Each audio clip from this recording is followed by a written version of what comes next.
Bonjour à tous, c'est Jessica. Je suis ici pour mon interview avec Bianca Evans pour Femmes de valeur. Je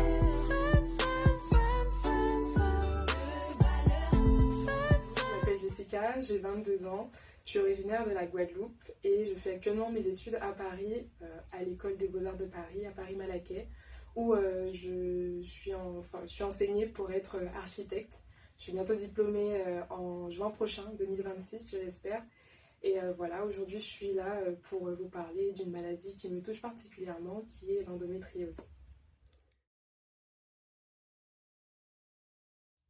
Cela fait suite à plusieurs années de souffrance où j'ai dû combattre beaucoup avec beaucoup d'antidouleurs. Et à ce moment-là, je me suis dit qu'il y avait quelque chose qui n'allait pas.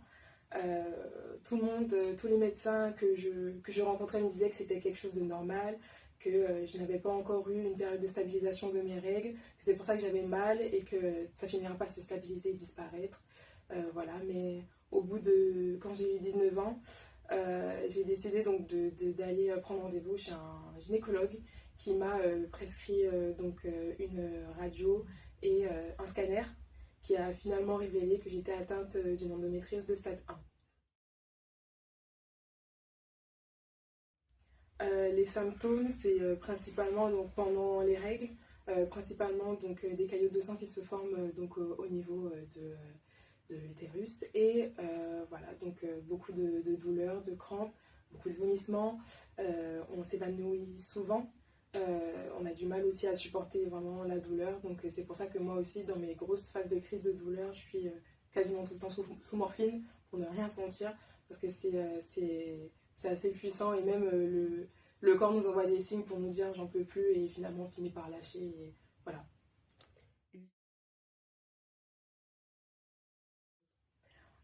J'imagine qu'il en existe beaucoup de formes. J'avoue que je n'ai pas fait beaucoup de recherches par rapport à ça, mais je sais que, en tout cas, il y a plusieurs stades, du stade 1 au stade 4 qui est le plus grave.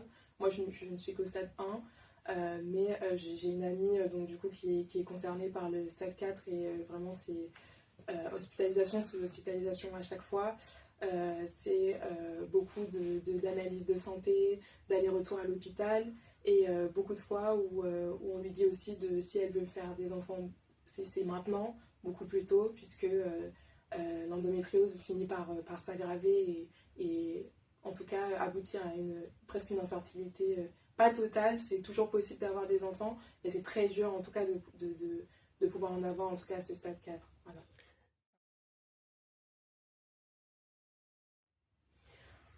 Les traitements, jusqu'à aujourd'hui, ben, du coup, on m'a donné donc, une pilule contraceptive qui est l'idéal. Cette pilule, il y a beaucoup de choses à dire puisque elle donne beaucoup d'effets secondaires. Et aussi, comme avec cela, avec mon endométriose, ça accompagne un manque, un déficit en fer.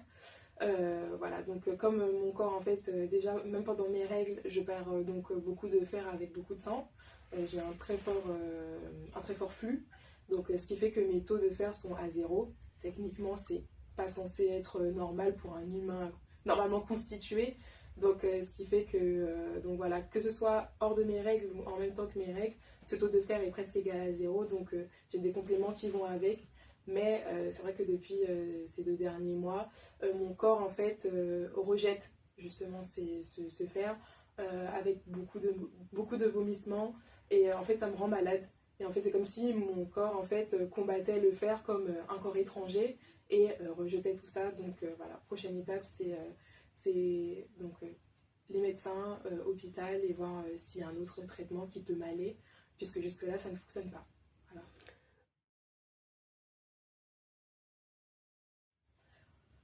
Au quotidien, ben, on essaye déjà tout d'abord de faire avec, de manger sainement, de prendre des repas qui sont assez riches, puisque avec cela, avec les règles, ça accompagne beaucoup de fatigue, un relâchement musculaire aussi, on a beaucoup du mal à se déplacer, et quand on se déplace, c'est la souffrance, donc quotidiennement, voilà, morphine, antidouleur, pour empêcher de ressentir la douleur. Et sans ça, quand ça ne fonctionne même pas à ce stade, c'est voilà, les retours à l'hôpital et peut-être hospitalisation pendant une journée ou pendant 2 jours pour surveiller mon état.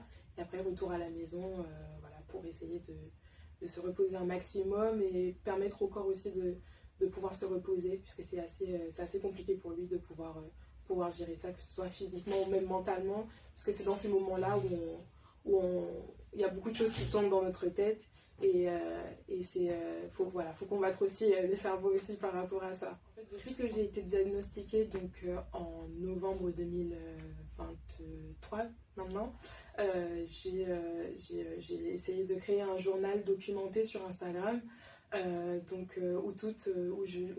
je traverse donc du coup toutes mes phases de douleur ou toutes les choses improbables qui m'arrivent, comme par exemple j'avais documenté sur le fait que la dernière fois j'étais partie juste aller chercher mon déjeuner juste après les cours et en fait il m'est arrivé que j'ai perdu connaissance dans la rue, je ne m'étais même pas rendu compte. J'ai perdu connaissance à cause de la douleur et en fait je me suis réveillée avec les pompiers au-dessus. Je me suis demandé mais qu'est-ce que je faisais là, et ils m'ont dit bah en fait j'avais juste un taux de fer incroyablement bas et en fait je pense que c'est ça qui vous a fait perdre connaissance et aussi à cause de la douleur. Voilà, donc en fait progressivement en fait tout ce qui se passe dans ma vie par rapport à l'endométriose je le documente un maximum et aussi j'en parle et je sensibilise autour de moi, d'où le fait aussi que je participe aussi à beaucoup de manifestations et de conférences autour de cette maladie. Notamment, bon, ce n'est pas concrètement lié, mais j'étais la dernière fois justement à la conférence de Amazon Paris autour du cancer du sein et j'ai pu à partir de cela aussi pouvoir sensibiliser autour de l'endométriose.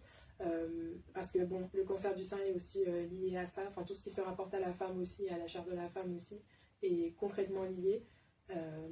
Voilà, j'essaye un maximum de pouvoir en parler autour de moi, de sensibiliser et de pouvoir prévenir aussi pour toutes celles qui sont plus jeunes que moi et qui ne comprennent pas les douleurs qu'elles ont, parce que souvent les médecins nous répètent constamment qu'en fait c'est quelque chose de normal, qu'on est mal, et alors que c'est pas normal. Quand notre corps nous prévient et nous dit que c'est quelque chose qui n'est pas normal, qu'il faut aller consulter directement, parce que souvent notre intuition en fait répond juste. Voilà. Le 21 juin de cette année, donc 2025, et du coup, ça a été une très très belle soirée. J'ai passé une très bonne aventure avec les filles, voilà, où c'est abouti au fait que je sois écharpée, deuxième dauphine, mais je suis remontée dans le classement, je suis devenue première dauphine. Voilà, et voilà. L'endométriose est un sujet auquel j'ai envie de sensibiliser un maximum, que ce soit sur les réseaux sociaux ou bien même sur place. Voilà.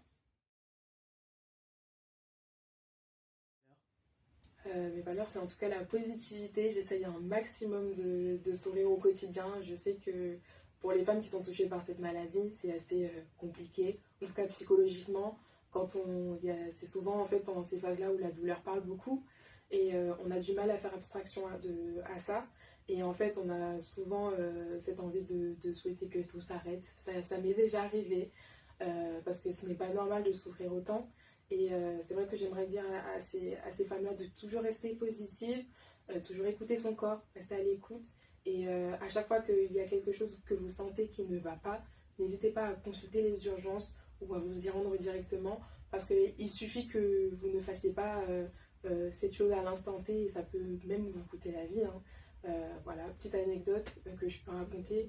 La dernière fois, j'étais couchée dans mon lit et j'arrivais pas à me lever. Et mon intuition m'a dit au début, reste dans ton lit, ça va passer, etc. Puis après, 5 minutes après, j'étais là à appeler les urgences. Et en fait, arrivé aux urgences, on m'a dit que en fait, j'avais un caillot qui était en train de remonter. Voilà, et que ça aurait pu remonter dans une veine et faire sa vie. Et voilà, donc c'était... Voilà, toujours écouter son corps et voilà, toujours être positif malgré tout ce qui se passe. Et ouais, c'est ce message-là que en tout cas j'essaie de propager au maximum.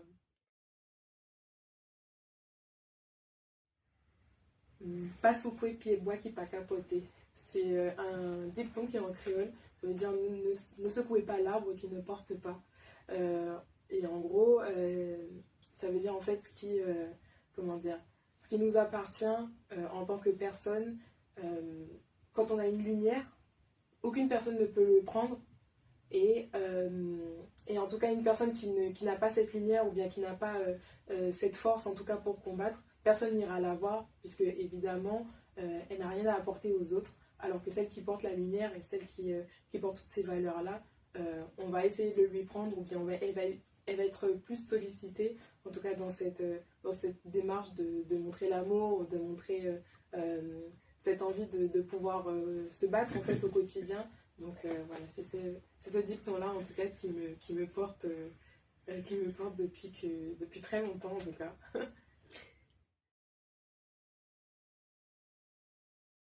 Euh, alors je dirais non, mais j'ai une chanson qui me donne le sourire, en tout cas à chaque fois que je suis triste et que je traverse ces moments de solitude et de réflexion, c'est Patrick Saint-Éloi, Olaouye.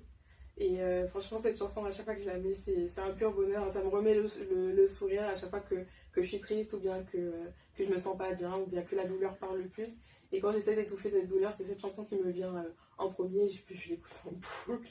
Donc voilà.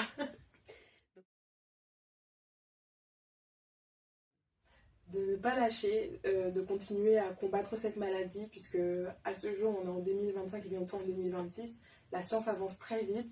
On pourra trouver de nouvelles alternatives pour nous alléger, en tout cas, cette souffrance, et même trouver, je pense, un remède, en tout cas, je l'espère, pour pouvoir éradiquer cette maladie, mais ne pas perdre espoir, même si c'est quelque chose qu'on a du mal à entrevoir. C'est clair que quand la douleur est pas, c'est normal, mais en tout cas, de toujours rester positive et de toujours voir cette lumière au bout du tunnel. Je sais que c'est assez difficile à envisager quand on est dans une maladie qui nous frappe, mais faut pas être défaitiste. Voilà.